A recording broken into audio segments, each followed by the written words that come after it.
of Nevada's 4th Congressional District.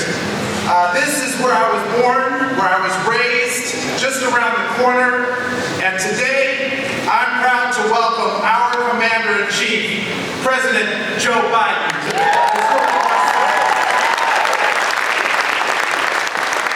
Now it's important that people who come here know who we are and why we matter. The storied history of the historic Westside is unique. In the 1950s, as Las Vegas grew, most of the black people who had moved here came experiencing the vestiges of segregation that they fled in the South. In response, the Westside coalesced and created its own business corridor on Jackson Street, just a few miles from where we are now. The Brown Derby, the Chickadee, the Cotton Club, the Ebony Club, and of course the Moulin Rouge, just to name a few, were black-owned and black-run casinos back in the day. The historic Westside was also known for hard-working people and public servants, teachers and pastors, the first black doctors, and of course, business owners. Sadly, the story of the historic Westside is the same story that we are seeing some on the right try to rewrite today. Well, we know our history, and we will work to make sure it is preserved and it is passed down.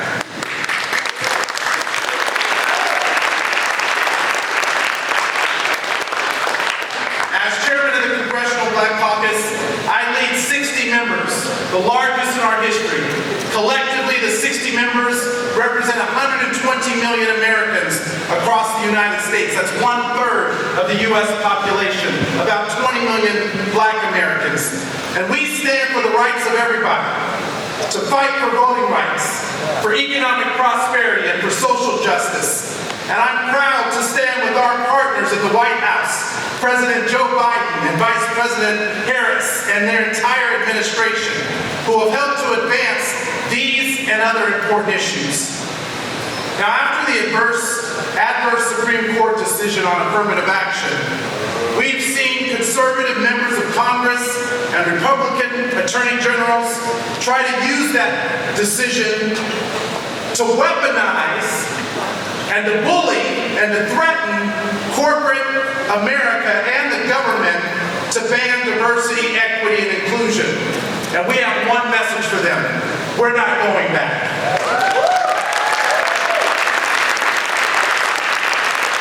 We know that a second Trump presidency would chart a course that would set our progress back decades in the areas of voting rights, civil rights, equality, women's rights, education, economic justice, and opportunity.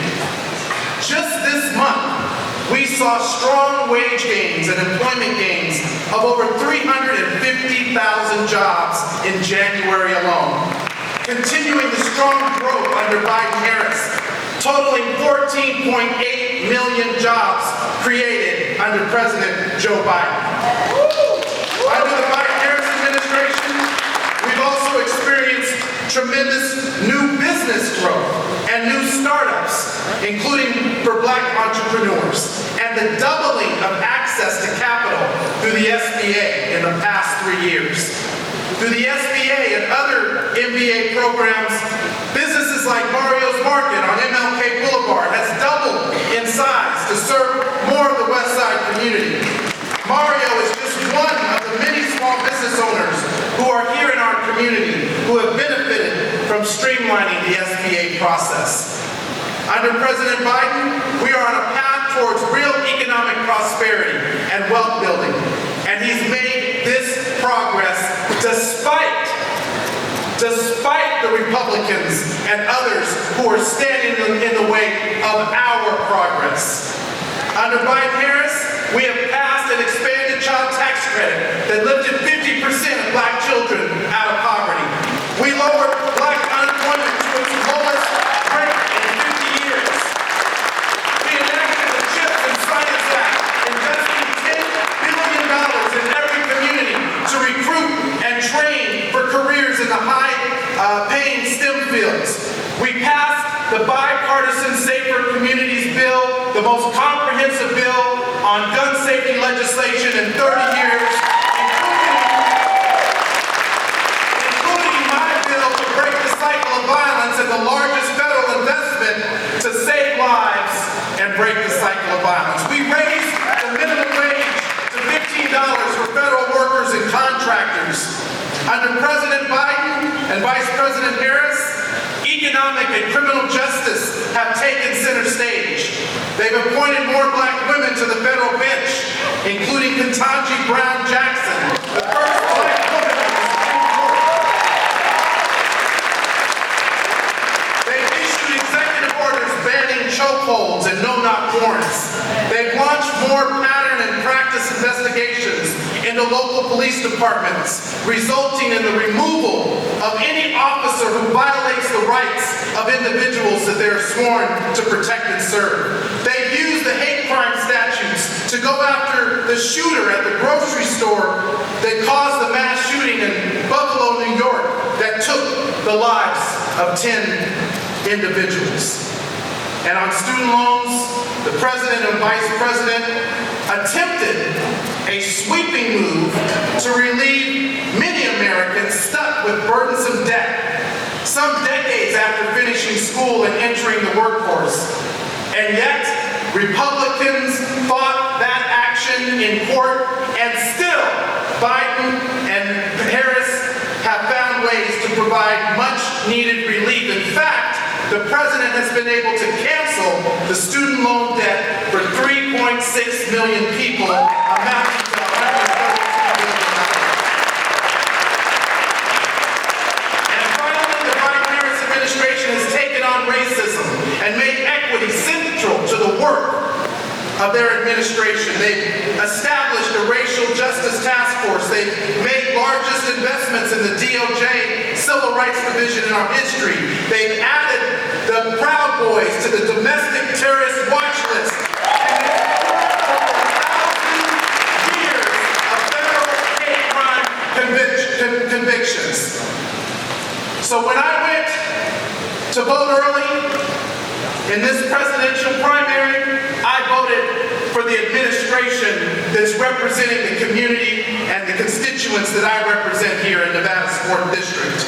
The people who are seeking the fact that we've been able to cap the cost of insulin to $35, helping seniors so that they don't have to spend more than $2,000 a year on their out-of-pocket costs to get their prescription drug costs, and to deploy more affordable connectivity programs and invest in broadband right here in our community.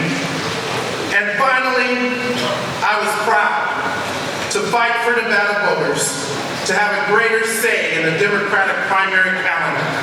And that's why I was proud to cast my vote in the first in the West primary. This position is a testament to our state's diversity, which reflects what America will continue to become. The people of my district, the people of Nevada, we represent a broad array of constituents unlike any other. From working people and strong union voices to Native American tribes and people living in rural Nevada. From women who are under assault by the attacks on reproductive freedom of choice to a vibrant LGBTQ+ community. A large Latino population, the fastest growing Asian American Pacific Islander community in the country, and yes, a strong base of African Americans who've endured some of the worst racism the city has experienced. Our vote is our voice, and we must use our voice through the ballot box to protect our democracy, to elect a president and a vice president who will protect women's reproductive health, defend the right of workers to unionize, to lower costs for health care and housing, and to bring economic prosperity and growth to all Americans.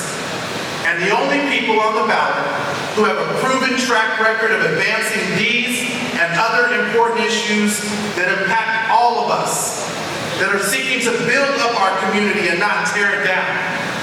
The only people who are trying to bring us together and not to divide us Those people are our President, Joe Biden, and Vice President Kamala Harris.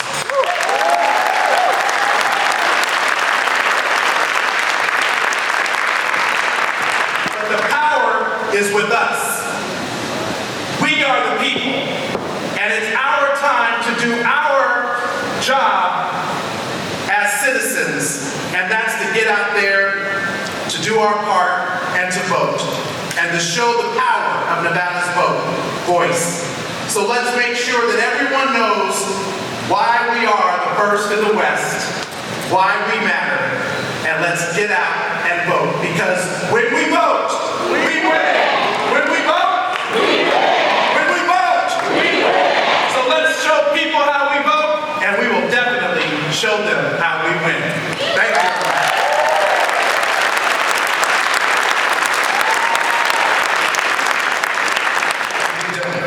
Ladies and gentlemen, it is my absolute honor and privilege to welcome the man that is always fighting for Nevada in all of our communities.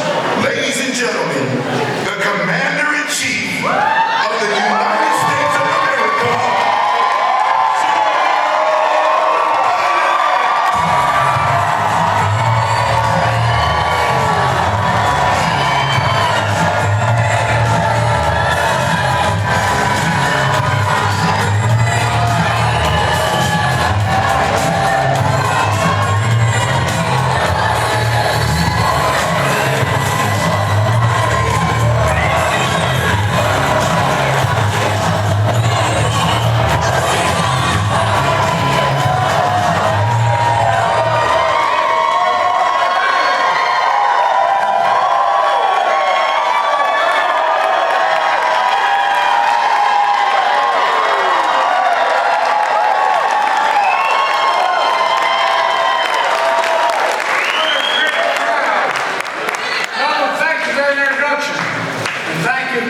Stephen Horsford, a great friend and an incredible leader of the Congressional Black Caucus.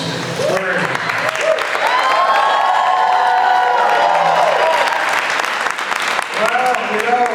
he's been a key player in all those progress we're making. And so is Dan Titus. We're Congressman Titus.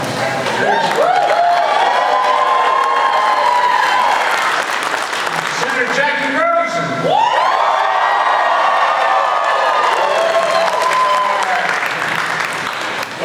Let's be clear, we need to re-elect Jackie. I'll start with the simplest message. From the bottom of my heart, thank you, thank you, thank you. You all are the reason why I'm President of the United States of America. You're the reason. You're the reason Kamala Harris is historic Vice President. You're the reason Donald Trump is a former president. It'll make Donald Trump a loser again. In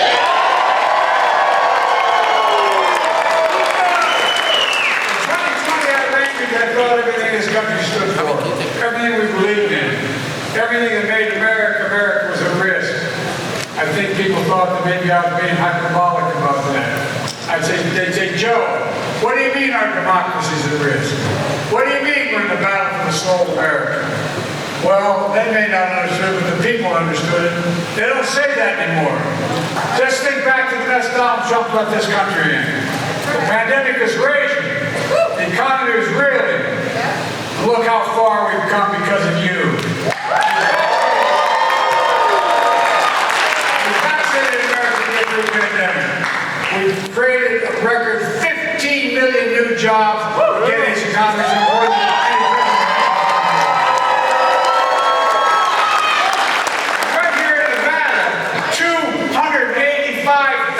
New jobs. Nationwide, black small businesses are starting up at the fastest rate of any time in 30 years. Latino small businesses are starting up at the fastest rate in over a decade. We passed the American Rescue Plan, which put $1,400 in people's pockets. On top of that, we got a $300 check per child, per family, per month for hard-working families. 380,000 families wiped it out.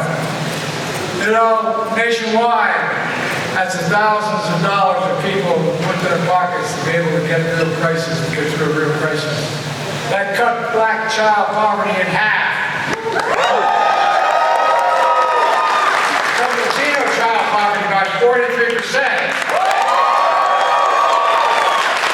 And cut indigenous child poverty by half as well. We have a lot more to do. Not everyone's feeling the benefits of our investments and progress yet. But inflation is now lower in America than any other major economy in the world. In recent weeks, we've seen real evidence that the American consumers are feeling real confidence in the economy that we're beginning to build. A recent Washington Post headline said, and I quote, "Falling inflation and rising growth give U.S. the world's best recovery." The world's best recovery. And we're just getting started. Let me tell you something else. Who's noticing this? Trump.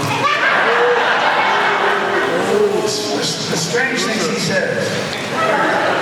He recently said, when there's a crash, I hope it's in the next 12 months. Isn't that wonderful? The former president would root for a crash. It's unbelievable. It's un-American. How can anyone, especially a former president, wish for an economic crash that would devastate millions of Americans? And by the way, pause for a minute. How many times do you hear when I first got elected president, my policy, we're going to bring a recession next month? Every month. And none of them are saying it anymore.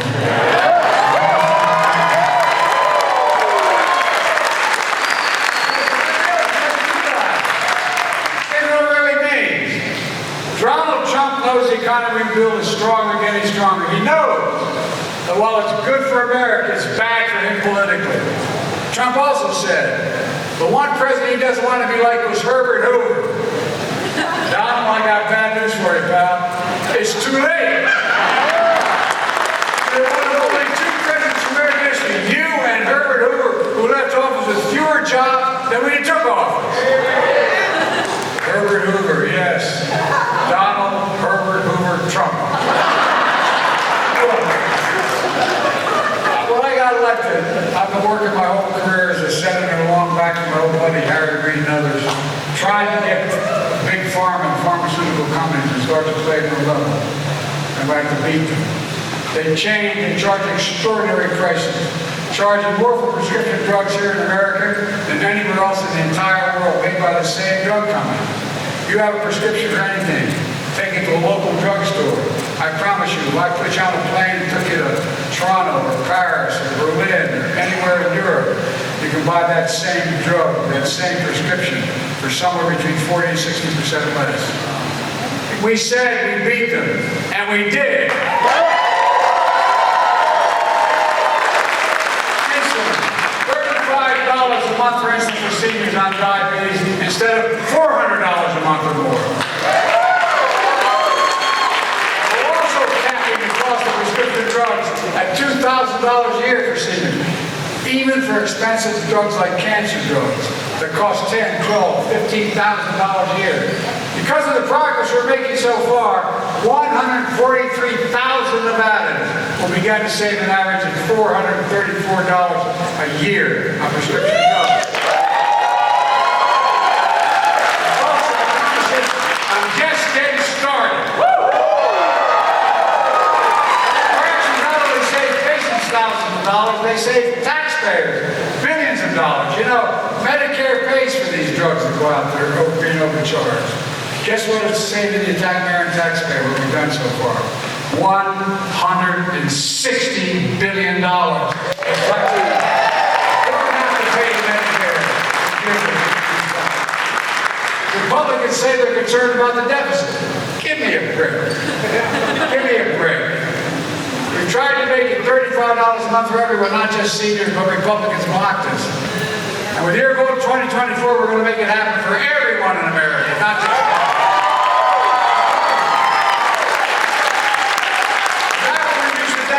more. Look, I promised we'd help eliminate the accumulated student debt.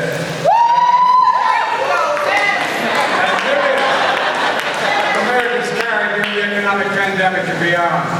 The Supreme Court of the United States blocked me, but they didn't stop me.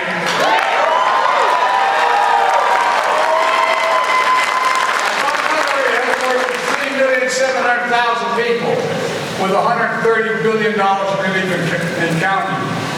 There were several existing programs that the bureaucracy wasn't pushing, including one of them called public servants, like teachers. So I fixed the program. Deliver relief for public service, teachers, nurses, firefighters, social workers, and so on. Guess what? Some of you are getting notices right now. You're going to get another student cut. This time we're going to not have any doubt about who said it to you. It's going to be my name on the flag. $5 million a year. But guess what? It's not only a good thing, it grows the economy. It grows the economy. Yeah. It's not costing you. Guess what? When you're able to eliminate that, how many of you have had student debt eliminated? Yeah.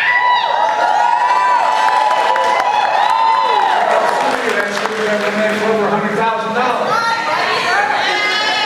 Well, guess what? It changes everything. You're able to go out and buy your first home. You're able to go out and buy your first automobile, maybe. You're able to go out and see to it that you have an opportunity to to build that business you want. I kept my promise as well to appoint the first black woman in the United States.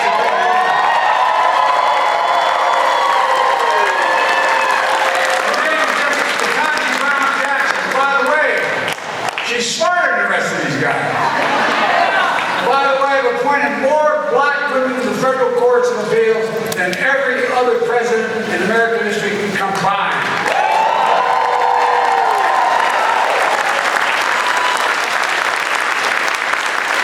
All told, up to the senator from the state of Illinois, I've gotten 175 federal judges confirmed. 2/3 of them are women, and 2/3 are people of color.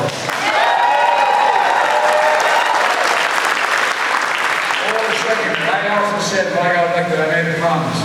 I was going to have an American administration that looked like America. I have more women in my cabinet than men. I have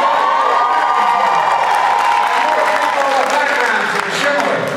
And by the way, I make no apologies for being the most pro-union president in America.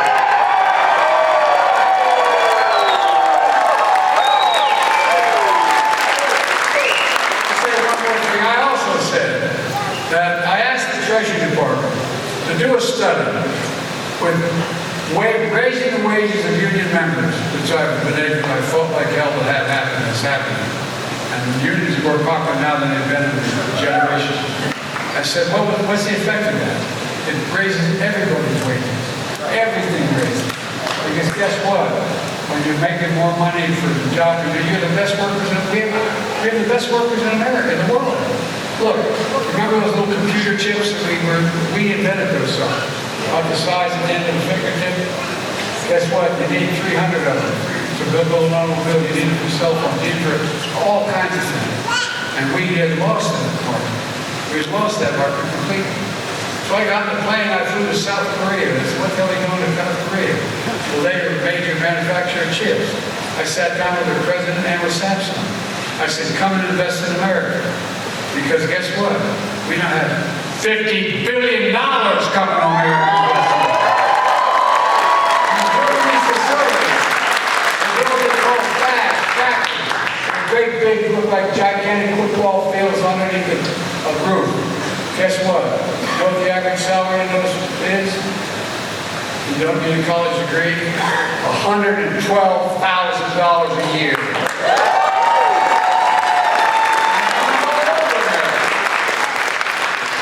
Thanks to what we call the bipartisan infrastructure law, is a fancy way of saying we're building a hell of a lot. I've signed, there are over 40,000 projects underway. Remember, the last president, he kept talking about infrastructure week. In infrastructure week for 4 years and didn't do a damn thing. I'm serious. But guess what? We're doing a heck of a lot. And the state of Nevada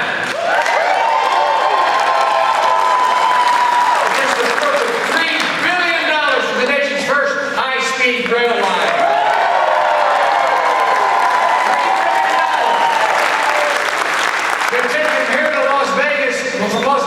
Los Angeles in 2 hours by train instead of 4 hours by car. 186 miles an hour also reduce carbon emissions. It will take 3 million vehicles off the road, helping the air quality. And it's going to create 35,000 jobs during construction, 10,000 union jobs building trades, carpenters, electricians, iron workers, laborers, and more.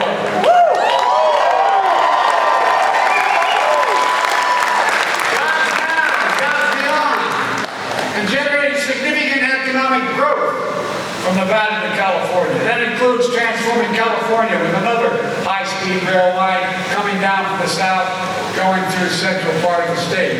Guess what? That train's going to go 220 miles an hour. Things are changing, folks. We have to get to the rest of the world. We're the best, we're the most innovative country in the world. What the hell have we been doing? No, I'm serious. Think about it.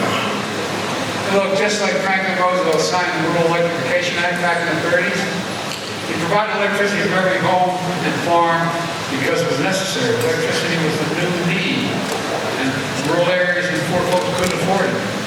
So he signed the Rural Electrification Act. Well, we're bringing high-speed internet everywhere in America.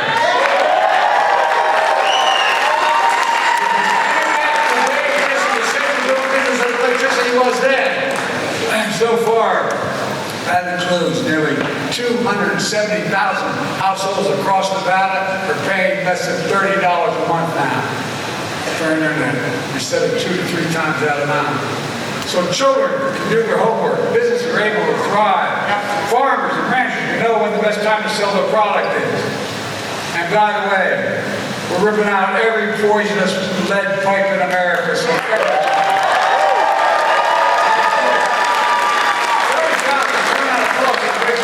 without worrying about brain damage. And guess what? It's creating thousands of good union jobs. The one state I don't have to talk about gun violence in is here. I've been hearing the tragic times that occurred here in this state. We passed the most significant gun safety law in decades. But I want to make clear to you, I will not stop until I once again ban assault weapons and high-capacity.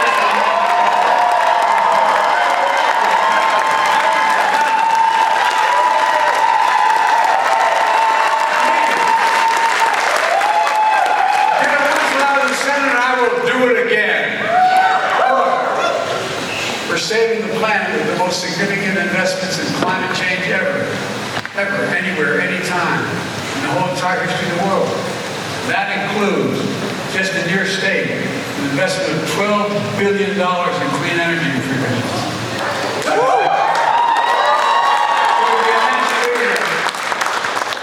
Electric vehicles, batteries, more, creating tens of thousands of jobs and generating significant economic growth. I signed into law a thing called the PACT Act. One of the most significant laws helping veterans exposed to toxic materials in their families. It matters. There's so much more we're doing that we can do with these folks. I've been saying for a long time.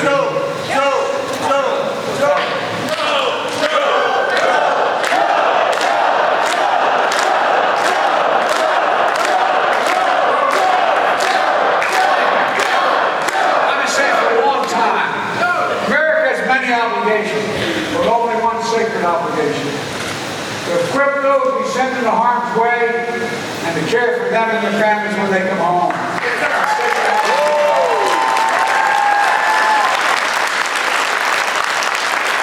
When I introduced this legislation, among my Republican colleagues weren't sure they wanted to vote for it. But guess what? I also included my generation, Agent Orange. How many people of the Vietnam generation and Agent Orange come down upon their heads? But they couldn't prove without a doubt that whatever their ailment was because of Agent Orange. Well, guess what? What it should have been is what it is now, the same way with burn pits. Burn pits out there where they burn everything. These pits are of the size of a football field, 10 feet deep, 40 yards wide, almost 100 yards long. And guess what? They burn everything in there, from jet fuel, body, everything. All contaminated waste. And it generates, just like you saw what happened in those 9/11 firefighters. They all came out with cancer, many of them, because of the smoke they were taking. And the same thing happened.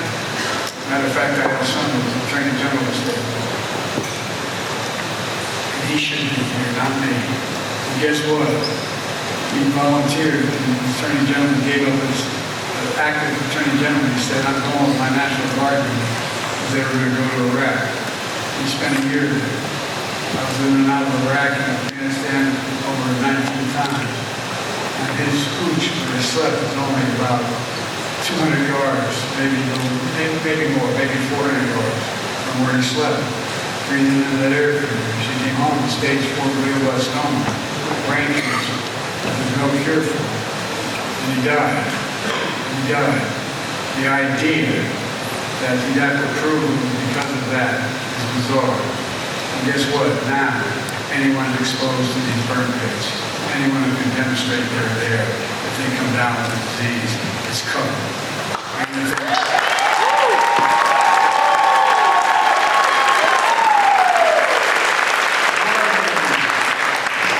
They passed away, their children are entitled to education benefits and the other benefits they would have been if they'd been alive and come home.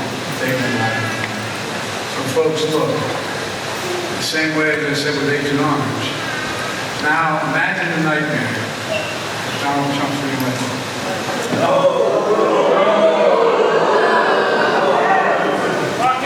This is a guy who, when he was in France, and when they asked him to go to an American cemetery in France in World War II, where Americans were buried, you know what he said? He said those folks buried in that cemetery were suckers and losers. Suckers and losers, the guy said. By the way, that's I'm glad I wasn't there. No, I'm serious. I shouldn't say that. But I'm glad I wasn't there. Call my son and your sons and daughters who gave their lives to this country suckers and losers. That's how this guy thinks.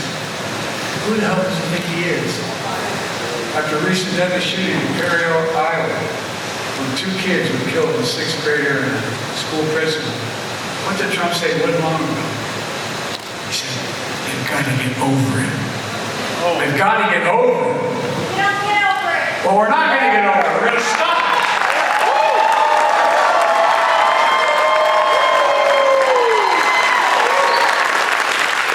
Donald Trump from the beginning, by the way, you all know there's no climate problems, right? I mean, think about it. Think about it. All kidding aside, think about it. This guy's denying we have a problem with climate. This guy's saying the MAGA Republican friends want to repeal the historic climate legislation I got passed. Get this, 100,000 Nevadans will get health care this year through the Affordable Care Act.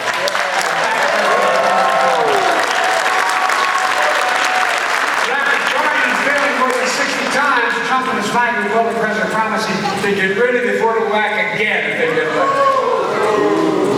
By the way, it's the only reason why people all over this country have the protections for pre-existing conditions. You're taking it away. I don't know what you're thinking. I don't know what you're thinking. I really mean it. And seniors here in Nevada and all across America should know this.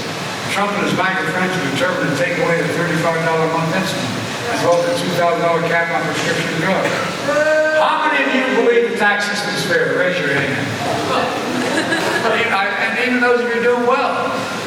We made progress making sure the biggest corporations pay their fair share by paying the minimum 15%, just 15%. That paid for all the programs I'm talking about so far. And we did that, and we still cut the deficit $7 billion. But guess what? Trump passed last time out a $2 trillion tax cut, overwhelmingly benefited the very wealthy and big corporations, that expanded the federal debt significantly. And now, instead of protecting Social Security and Medicare like I am, Trump and his MAGA friends want to give another multi-billion-dollar tax cut to the super wealthy and the biggest corporations. Look, I'm not anti-wealthy, I'm not anti-corporation. I come from the corporate state of the world. Seriously, more corporations are incorporated in my state, as you know, than every other state in the nation combined. But they got to pay their fair share.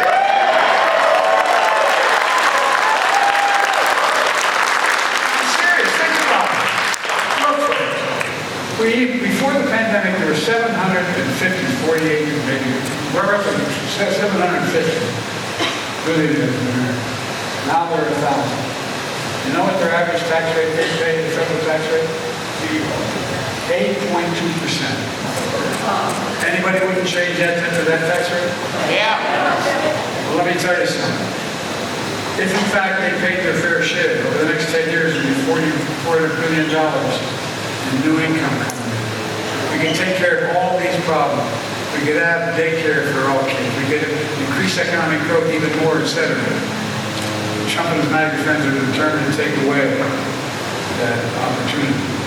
But I'm going to re-elect me, and I tell you what, man, hang on taxes. And I promise, not anybody making less than 400 grand would have 1 penny in federal taxes raised. I kept that promise from the beginning. I had to make it, and I will not make it again.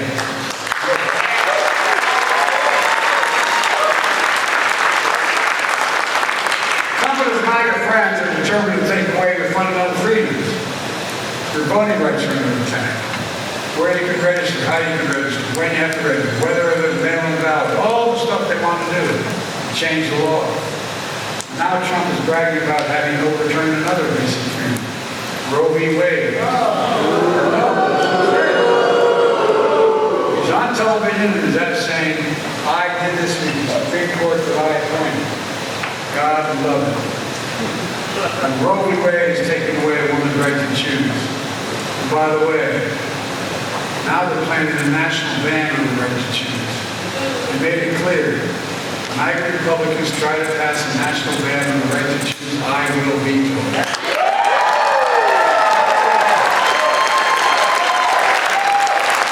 Congress is doing an incredible job going around the country making this case. And here's the deal, folks. Here's the deal. The idea, if in fact you do what I hope you will do, get more registered people, more people who are registered to vote between the town and the general election, elect all the Democratic congressmen and senators all across the country, give me a Senate and House, I'm going to bring back Roe v. Wade. I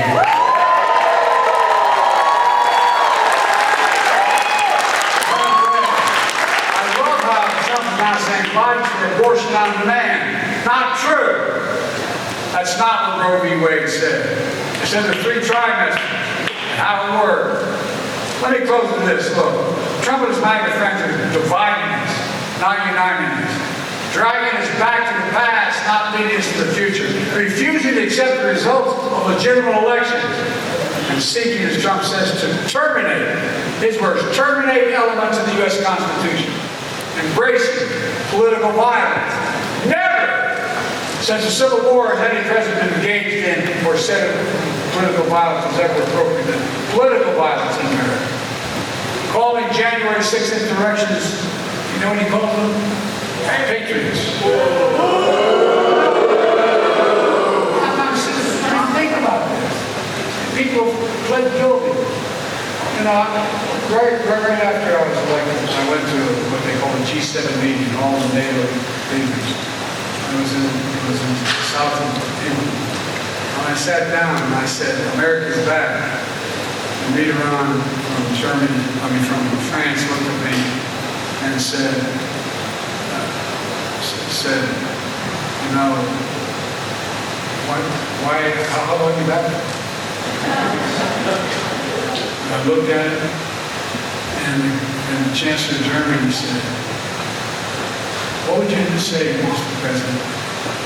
Picked up the ticket on the London Times. The London Times said, 1,000 people break through the House of Commons, break down the doors, 2 bodies are killed. I'm going to stop the election of the Prime Minister. What would you say? I never thought about it. What would we say if that happened in other democracies around the world? And the whole world watched. The whole world watched. And what's going on? Well, guess what? It's not going to happen. You know what's going to happen if he loses. He's going to lose. You know, this guy has an interesting vocabulary. He calls immigrants vermin, poison. It's hard to make this up. He says they threaten our very democracy. He said, folks, we must make clear where we stand. We have to make sure we stand for the truth and defeat the lies. We must make it clear that in America, just like all of you do in Nevada, we still believe in honesty, decency, dignity.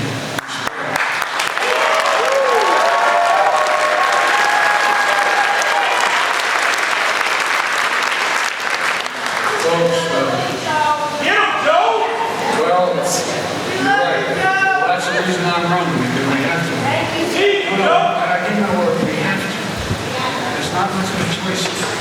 Look, we're the most unique nation in history of the world, and that sounds like hyperbole, like Americans beating the chest, but we are. We're the only nation in the world built on an idea. Every other nation is built based on ethnicity, religion, or other common traits.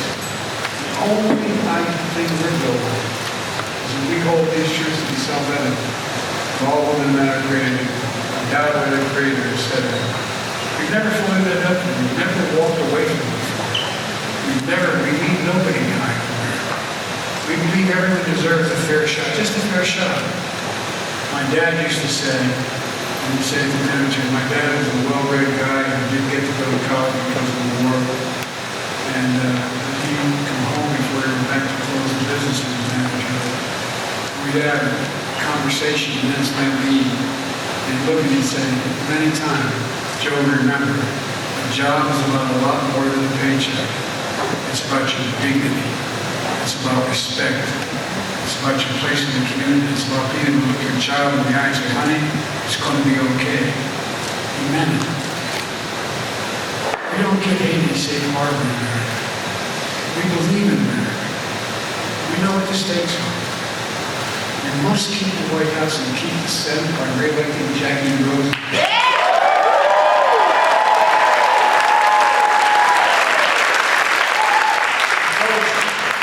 We have to win. We have to win back House of Representatives. Win up the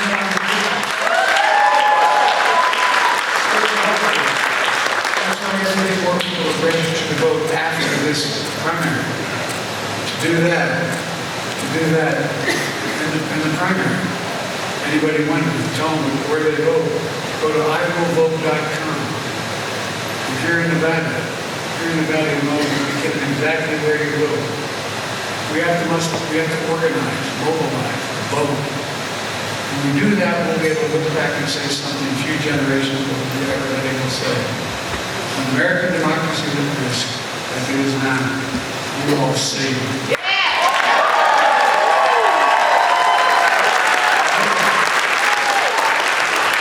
Just have to remember who we are. We're the United States of America.